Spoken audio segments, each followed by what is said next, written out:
Hi friends, welcome to our life style diaries. ఈరోజు recipe corn kebabs.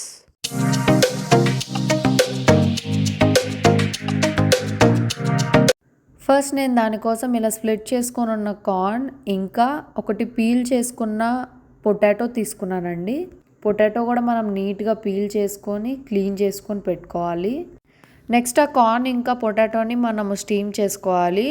Steam చేసుకోకుండా ఫాస్ట్గా అయిపోవాలి అనుకునే వాళ్ళు కుక్కర్లో పెట్టుకోవచ్చు. నేనైతే స్టీమ్ చేస్తున్నానండి, బికాస్ దీనిలో ఉండే న్యూట్రియంట్ వాల్యూ అనేది తగ్గకుండా ఉంటుంది కాబట్టి. నెక్స్ట్ నేను కొన్ని పచ్చిశనగ పప్పును నానబెట్టుకున్నానండి. ఇవి మనం ఒక 1.5 అవర్ నానబెట్టేసుకుంటే చాలు. ఈ పచ్చిశనగ పప్పులో కూడా సమ్ అమౌంట్ ఆఫ్ ప్రోటీన్ ఇంకా ఫైబర్ కూడా ఉందండి. కార్న్ ఇంకా పొటాటో స్టీమ్ అయ్యే వరకు నేను వీటిని నానబెట్టుకున్నానండి. ఇప్పుడు చూసారా, కార్న్ ఇంకా పొటాటో కూడా మంచిగా స్టీమ్ అయిపోయినాయి. కార్న్ కూడా చక్కగా బల్జ్ అయింది లైట్గా. ఇప్పుడు స్టీమ్ చేసుకున్న పొటాటోని ఒక బౌల్లో వేసుకొని మ్యాషర్తో బాగా మ్యాష్ చేసుకోవాలి. ఇది మనకి మంచి ఇన్స్టాంట్ స్నాక్ రెసిపీ అండి. మనకి కావాల్సిన ఈ కార్న్ పొటాటో అనేవి ఇంట్లో ఉంటే గనక మనం ఈజీగా చేసేసుకోవచ్చు. నెక్స్ట్ నానబెట్టుకున్న పచ్చిశనగపప్పుని ఏంటి అంటే మనం ఆ వాటర్ని డ్రైన్ చేసేసుకొని మళ్ళీ నీట్గా వాష్ చేసుకోవాలి ఫ్రెష్ వాటర్తో. నెక్స్ట్ మనం ఒక మిక్సీ జార్ తీసుకోవాలి. మనం వాష్ చేసుకొని పెట్టుకున్న శనగపప్పుని వేసేసుకుందాము. కిడ్స్కి ఖచ్చితంగా ఈ స్నాక్ రెసిపీ చాలా బాగా నచ్చుతుందండి. అండ్ వాళ్ళ కోసం మనం స్నాక్స్ లాగా చేసి స్కూల్కి కూడా పెట్టుకొని పంపించుకోవచ్చు. ఈ పచ్చిశనగపప్పు మనం జనరల్లీ పోపు దినుసుల్లోనో లేకపోతే ఏదైనా పొడి కావాలంటే ఇలాంటి వాటిల్లో యూజ్ చేస్తాం, కానీ ఇలా నాకు తెలిసి ఒక స్నాక్ రెసిపీలో ఎవరు ఎక్కువ యూజ్ చేసి ఉండరు. బట్ దీనిలో కూడా మంచి ప్రోటీన్ అనేది ఉందండి, ఫైబర్ కంటెంట్ కూడా ఉంది. కాకపోతే మనం ఇలా ఏదైనా చేసుకునేటప్పుడు ఖచ్చితంగా లెంటిల్స్ని మనం సోక్ చేసుకోవాలండి. అప్పుడే మనకి కరెక్ట్గా డైజెస్ట్ అనేది అవుతుంది. నెక్స్ట్ మనం ఉడకపెట్టుకున్న కార్న్ని కూడా వేసేసుకుందాము ఈ శనగపప్పుతో పాటు. అందరికీ తెలిసిందేనండి, కార్న్లో మంచి ఫైబర్ ఉంటుంది అండ్ ఆల్సో పిల్లలు బాగా ఇష్టంగా తింటారు. యాక్చువల్లీ ఇది ఒక కాంప్లెక్స్ కార్బోహైడ్రేట్స్ కాబట్టి మనకేంటంటే మంచి ఎనర్జీని ఇస్తుంది. జనరల్లీ రైస్ తింటేనే ఎనర్జీ వస్తుంది అనుకుంటారు అందరూ, బట్ కార్బోహైడ్రేట్స్ ఉన్న ఏ ఫుడ్లో అయినా మనకి ఎనర్జీ అనేది వస్తుందండి. ఇప్పుడు చక్కగా ఈ శనగపప్పు ఇంకా కార్న్ని మనం మిక్సీ వేసేసుకుందాము. మిక్సీ వేసుకున్న తర్వాత మనకి ఈ టెక్స్చర్లో వచ్చే వరకు మనం మిక్స్ చేసుకోవాలి. నేను మధ్యలో లైట్గా కొంచెం వాటర్ పోసుకున్నాను. ఈ కన్సిస్టెన్సీ వచ్చే వరకు మనం గ్రైండ్ చేసుకోవాలండి. మరి బ్యాటర్ లాగా ఉండేలాగా చేసుకోకూడదు. ఆల్రెడీ మ్యాష్ చేసుకొని మనం పొటాటోని రెడీగా పెట్టుకున్నాం కదండి. అసలు పొటాటో అనేది ఎవరికైనా నచ్చకుండా ఉంటుందా అండి? ఫేవరెట్ ఫుడ్స్లో ఖచ్చితంగా పొటాటో అనేది ఉంటుంది కదా. ఎందుకంటే పొటాటో మంచి టేస్ట్ ఉంటుంది కాబట్టి. అలానే ఈ స్నాక్ రెసిపీలో పొటాటోని మిక్స్ చేయడం వల్ల మనకి చాలా మంచి టేస్ట్ని అయితే ఇస్తుంది. మీరు ఖచ్చితంగా ట్రై చేయాల్సిన రెసిపీ ఇది. ఇప్పుడు మనం గ్రైండ్ చేసుకొని పెట్టుకున్న శనగపప్పు ఇంకా కార్న్ పేస్ట్ని ఈ మ్యాష్డ్ పొటాటోస్లో వేసేసుకోవాలి. ఇప్పుడు కొంచెం తగినంత సాల్ట్ వేసుకోవాలండి. అలానే కొంచెం తగినంత ధనియాల పొడి, ఇంకా కొంచెం కారం ఇలా కాకుండా పచ్చిమిర్చి యూజ్ చేసుకోవాలనుకునే వాళ్ళు గ్రైండ్ చేసేటప్పుడే వేసుకోండి.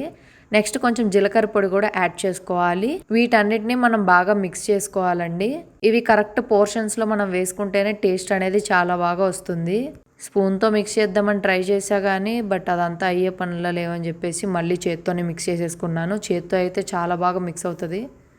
ఇంకా మనం బాగా నీట్ చేసుకోవాలండి. అదేనండి, బాగా కలిసేలాగా మిక్స్ చేసుకోవాలి. యాక్చువల్లీ ఈ రెసిపీ అనేది మనం 1.5 ఇయర్ తర్వాత పిల్లల దగ్గర నుంచి ఎలా ఎవరికైనా పెట్టచ్చు.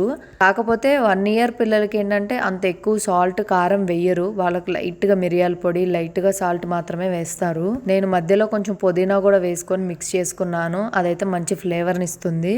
చూసారా, ఇలా మనం బాగా మిక్స్ చేసుకోవాలి. అటు ఇటు అతుక్కోకుండా చక్కగా లడ్డూల్లా వచ్చేలాగా మిక్స్ చేసుకోవాలి. ఇప్పుడు పిండి అయితే రెడీ అయిపోయింది కదండి. నెక్స్ట్ నేను ఒక పొంగడాల ప్యాన్ అయితే తీసుకున్నాను. దానిలోకి కొంచెం ఆయిల్ అనేది వేసుకున్నాను. జనరల్గా కడాయిలో ఆయిల్ వేసుకొని ఆ ఆయిల్లో మనం వేపుకోవచ్చు, బట్ మళ్ళీ ఆ ఆయిల్ని రీయూజ్ చేయాలి కదా. రీయూజ్ చేయడం ఎందుకని చెప్పేసి నేను ఇలా ట్రై చేశాను. దీని అర్థం నేను ఆయిల్ ఎక్కువ వాడట్లేదని కాదండి, ఇలా కూడా ఆయిల్ ఎక్కువే పడుతుంది ఒక్కొక్క కబాబ్కి. ఫైనల్లీ ఆయిల్ వేసేసాను కానీ స్టవ్ వెలిగడం మర్చిపోయాను. ఇప్పుడే వెలిగించాను అనమాట. 1.5 ఇయర్స్ పిల్లలకు కూడా పెట్టచ్చు అన్నారు, మళ్ళీ ఆయిల్ వేస్తున్నారు ఏంటి అని అడగచ్చు. అవునండి, వాళ్ళకైతే మనం చక్కగా స్టీమ్ చేసేసి స్టీమ్ బాల్స్ లాగా పెట్టేయచ్చు. మా అబ్బాయి 3 year old కాబట్టి నేను కొంచెం వాడికి క్రిస్పీగా కావాలి అని చెప్పి ఆయిల్తో ట్రై చేశాను. మనం ఇలా చిన్న చిన్న బాల్స్గా చేసుకొని ఒక్కొక్క కుడుములో ఒక్కొక్క బాల్ని వేసేసుకోవాలి.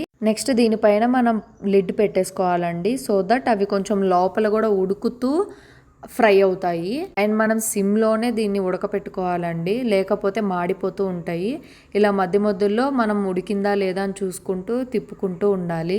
ఫస్ట్లో ఎంతైతే ఆయిల్ వేసానో మొత్తం ఆయిల్తోనే మొత్తం బాల్ అంతా ఉడికిపోయింది. ఇలాంటి మంచి మంచి స్నాక్ రెసిపీస్ మనం ఇంట్లోనే చేస్తూ ఉంటే కిడ్స్ బయటికి వెళ్ళి తినాలి అని ఎందుకు అనుకుంటారండి. ఇప్పుడు మనకి ఇన్స్టాంట్గా కూడా ఇన్స్టాంట్గా ఫ్రై చేసుకొని తినేయచ్చు, ఇన్స్టాంట్గా అన్నీ చేసుకోవచ్చు అని చెప్పి బయట అమ్ముతున్నారు. వాటికి అందరూ అట్రాక్ట్ అవుతున్నారు, అబ్బా ఇంట్లో ఏం తయారు చేస్తామని. కొంచెం మనం ఓపిక తెచ్చుకొని ఇవన్నీ చేసుకుంటూ ఉంటే పిల్లలు కూడా చక్కగా ఇంట్లోనే తింటారు. బయట ఎలాంటి ఆయిల్స్ వాడతారో కూడా మనకు తెలియదు కదండి. బట్ మనమైతే కొంచెం ఫ్రెష్ ఆయిల్స్తోనే చేసుకొని తింటాం కాబట్టి అప్పుడప్పుడైనా కానీ మనం ఇట్లా కొంచెం ఇంట్లో ట్రై చేసుకొని తింటే పిల్లలు హెల్తీగా తింటారు, మనం కూడా హెల్తీగా చేసుకొని తినొచ్చు. ఇది పిల్లలకే కాదండి, ఎవరైనా తినొచ్చు. మనం ఎవరైనా ఇంటికి పిలిచినప్పుడు స్నాక్స్గా ఏదైనా చేయాలో తెలియట్లేదు అన్న వాళ్ళకి ఇలాంటివి చక్కగా చేసి పెట్టచ్చు. నాన్ వెజ్ వాళ్ళకి చాలా స్టార్టర్ రెసిపీస్ ఉంటాయి, బట్ వెజ్ వాళ్ళకి చాలా తక్కువ ఉంటుంది కదా. మీలో ఎవరైనా వెజిటేరియన్స్ ఉంటే కనుక ఈ వెజ్ స్టార్టర్ని మీ లిస్ట్లోకి యాడ్ చేసేసుకోండి. ఉడుకుతున్నాయా లేదా అని మధ్య మధ్యలో చూసుకుంటూ మనం ఫ్రంట్, బ్యాక్, లెఫ్ట్, రైట్ అన్ని డైరెక్షన్లో తిప్పుకుంటూ మనం వీటిని ఫ్రై చేసుకోవాలి. ఎందుకు అంటే మనం ఆయిల్ ఫుల్గా వేయట్లేదు కదండి, కుడుముల్లో కదా, ఒక సైడ్ కాలి ఇంకో సైడ్ కాలకపోతే క్రిస్పీనెస్ అనేది తగ్గిపోతుంది కదా. అందుకే నేను అన్ని డైరెక్షన్లో తిప్పి కుక్ చేయమని చెప్తున్నాను. చూసారా చక్కగా ఫ్రై అయిపోయినాయి అండి. నేను ఒక్కొక్కటిగా తీసుకొని ప్లేట్లోకి సర్వ్ చేసుకుంటున్నాను. అసలు ఆ పైన ఆయిల్ కూడా వద్దు అనుకునే వాళ్ళు చక్కగా కింద టిష్యూస్ వేసుకోండి, ఆయిల్ని పీల్చేసుకుంటుంది. వెయిట్ మేనేజ్ చేసుకునే వాళ్ళకి మంచి రెసిపీ అని అయితే నేను చెప్పనండి, బికాస్ ఇందులో మంచి క్యాలరీస్ ఉన్నాయి, కార్బోహైడ్రేట్స్ ఎక్కువ ఆయిల్తో వేసాను కాబట్టి. బట్ క్రేవింగ్స్ కూడా అప్పుడప్పుడు సాటిస్ఫై చేసుకోవాలి కాబట్టి మనం అప్పుడప్పుడు చేసుకోవడంలో తప్పేం లేదు. ఇప్పుడైతే కార్న్ కబాబ్స్ అనేవి రెడీ అయిపోయినాయండి. సూపర్ క్రిస్పీగా ఇంకా టేస్టీగా అయితే ఉన్నాయి, నేను హామీ. మీరు కూడా ట్రై చేసి ఎలా ఉందో కమెంట్ చేయండి. చూసారా ఎంత చక్కగా ఉడికిపోయింది, లోపల కూడా మనం స్టీమ్ చేసుకొని ఉడికించుకున్నాం కదా, అందుకే ఇంత బాగా ఉడికిపోయింది. ఇంకా మోర్ స్నాక్ రెసిపీస్తో మేము ముందుకు వచ్చేస్తానండి. ఛానల్ని సబ్స్క్రైబ్ చేసుకోవడం మాత్రం మర్చిపోకండి. Thank you.